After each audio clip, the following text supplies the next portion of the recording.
은혜 갚은 두꺼비. 옛날 아주 먼 옛날 이웃 동네에 착실하고 마음씨 고운 갓난이라는 처녀가 살았습니다. 갓난이의 착한 마음은 작은 생명에게까지 닿아 있었죠.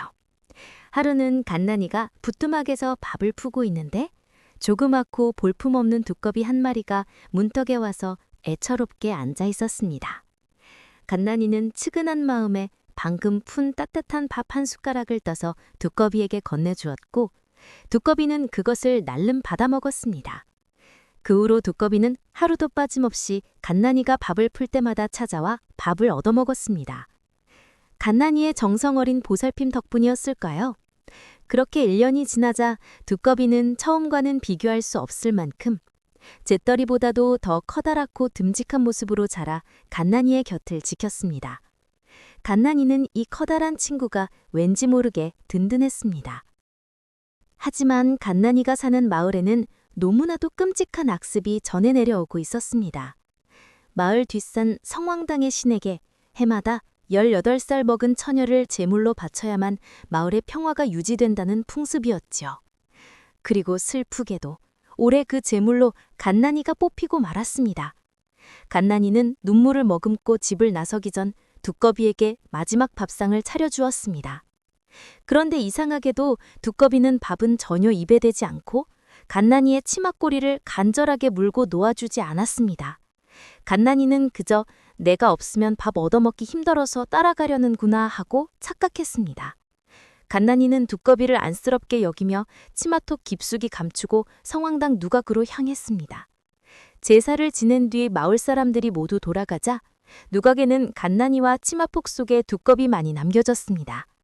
적막한 밤, 잠시 후 성황당 신의 정체인 거대하고 흉측한 지네가 나타나 갓난이를 잡아먹으려 했습니다.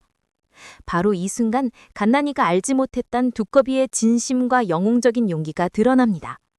갓난이에게 받은 은혜를 갚기 위해 여기까지 따라온 두꺼비는 갓난이를 지키기 위해 치마폭에서 뛰쳐나왔습니다. 두꺼비는 파란 불빛의 기운을 뿜어내기 시작했고 지네는 붉은 불빛을 내뿜으며 맞섰습니다. 밤새도록 누각 안에서 작은 두꺼비와 거대한 지네 사이에 생명을 건 처절한 사투가 벌어졌습니다. 두 생명의 강렬한 불빛이 번쩍이며 충돌하는 무서운 광경을 본 갓난이는 그만 혼비백산하여 기전하고 말았습니다. 두꺼비는 오직 갓난이에게 받은 은혜를 갚겠다는 인념 하나로 밤새도록 지네의 악독한 기운에 맞서 싸우고 또 싸웠습니다. 이튿날 아침 성황당에 찾아온 마을 사람들은 너무나도 놀라운 광경에 말을 잇지 못했습니다. 밤사이의 사투 끝에 거대한 지네와 은혜를 갚은 두꺼비가 서로 얽힌 채 모두 죽어 있었던 것입니다.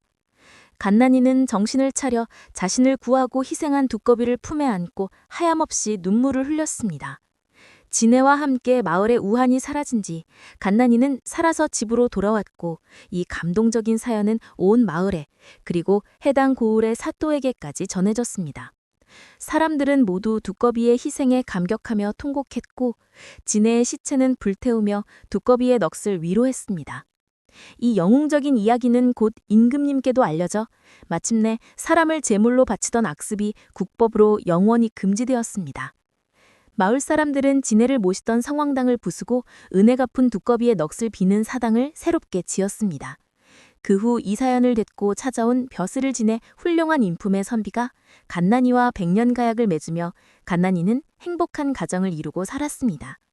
작은 생명에게 베푼 따뜻한 은혜가 온 마을을 구원한 위대한 희생으로 돌아온 영원히 잊히지 않는 이야기입니다.